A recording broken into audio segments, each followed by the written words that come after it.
Dear viewers, Assalamu alaikum. Welcome to the first episode of our series on essential vocabulary useful for BCS and other careers, academic pursuits and daily life.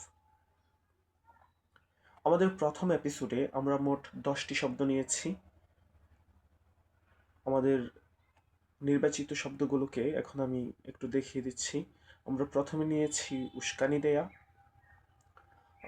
2 নম্বরে আমরা নিয়েছি ত্রৈমাসিক, আমাদের 3 নম্বরে নির্বাচিত শব্দটি হচ্ছে যোগ্যতা, 4 নম্বরে উদ্ধৃতি, উদ্ধৃতাংশ, 5 নম্বরে স্বীকৃতি, স্বীকৃতিপ্রাপ্ত, 6 নম্বরে আমরা নিয়েছি বিনোদন, 7 নম্বরে সূত্র, সম্পর্ক, 8 নম্বরে গণভোট, 9 নম্বরে পুনর্বাসন, 10 নম্বরে আমরা নিয়েছি স্থলাভিষেক। এ পর্যায়ে আমরা আমাদের এই নির্বাচিত শব্দগুলোর ইংরেজি অর্থ এখানে লিখব এবং আমি সেটা নিজে উচ্চারণ করব, পাশাপাশি বানান করে দিব। চলুন শুরু করি।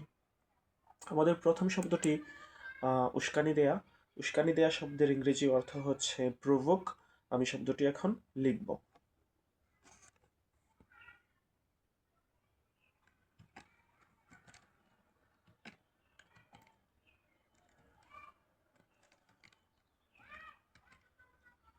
ওকে, এখানে কি লেখা হয়েছে? পি আর ও ভে ও কে ই, প্রভোক। প্রভোক মানে উস্কানি দেয়া। আমাদের 2 নম্বর শব্দটি হচ্ছে ত্রৈমাসিক। ত্রৈমাসিক শব্দের ইংরেজি অর্থ হচ্ছে কোয়ার্টারলি। কোয়ার্টারলি। আমি এখন শব্দটি লিখছি, পাশাপাশি বানান করে দিচ্ছি। খিও, ইও, এ আর টি এ আর এল ওয়াই, কোয়ার্টারলি। আমাদের 3 নম্বর শব্দটি যোগ্যতা। যোগ্যতা শব্দের ইংরেজি অর্থ হচ্ছে কোয়ালিফিকেশন। আমি শব্দটি লিখছি। Q, U, A L I, quali, F I C, qualifi, C A T I O N, qualification. আমাদের 4 নম্বর শব্দটি হচ্ছে উদ্ধৃতি, উদ্ধৃতাংশ।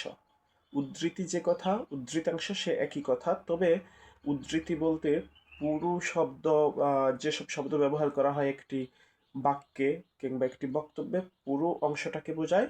উদ্ধৃতাংশ বলতে পুরো বক্তব্যের খণ্ড অংশ, অসম্পূর্ণ অংশ।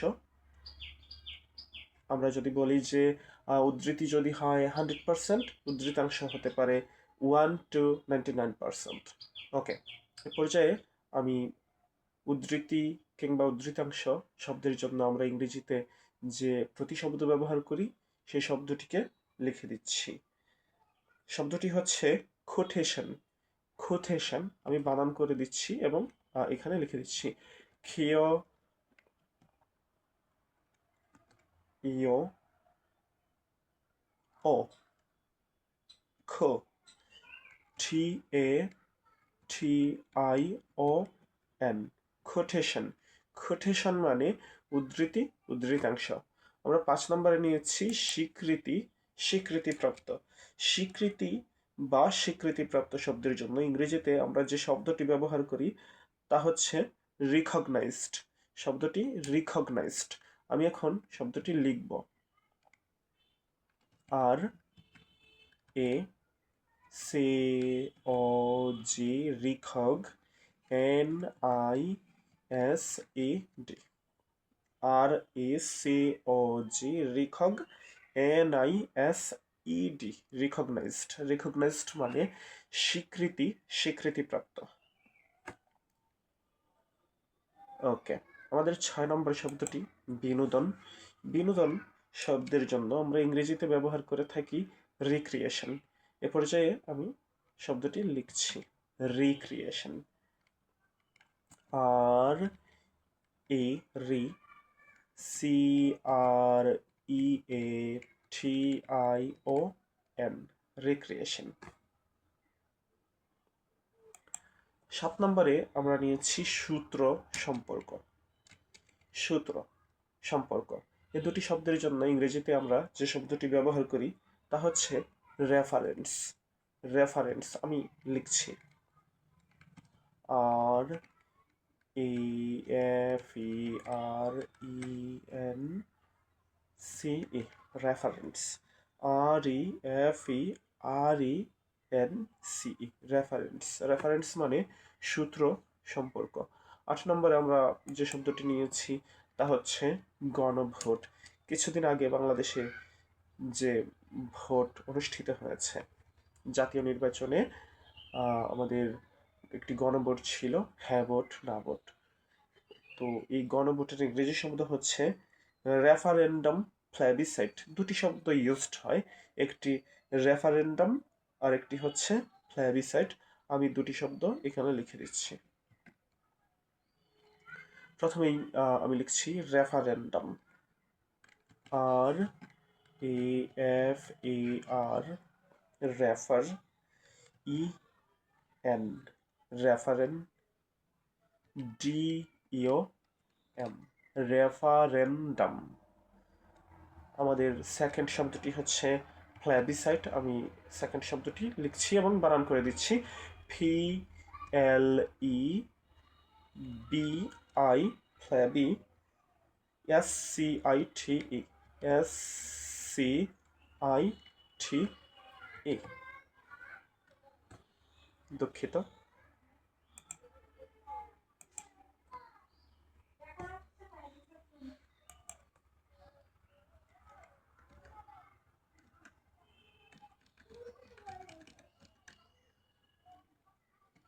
প্লেবিসাইট, P L E B I, plebi, S C I T E, plebiscite. আমাদের 9 নম্বর শব্দটি হচ্ছে পুনর্বাসন। পুনর্বাসনের জন্য আমরা ইংরেজিতে ব্যবহার করি রিহ্যাবিলিটেশন। আমি শব্দটি লিখে দিচ্ছি আর এ রি H A ha, re ha, B I bi, rehabi, L I li, rehabili A te, rehabilitate, T I O N, rehabilitation. 9 নম্বরে আমরা যে শব্দটি নিয়েছি তা হচ্ছে স্থলাভিষেক। স্থলাভিষেকের জন্য আমরা ইংরেজিতে ব্যবহার করি রিপ্লেসমেন্ট। আমি শব্দটি পর্যায়ে লিখে দিচ্ছি R E P L A C E, replace, M E N T, replacement.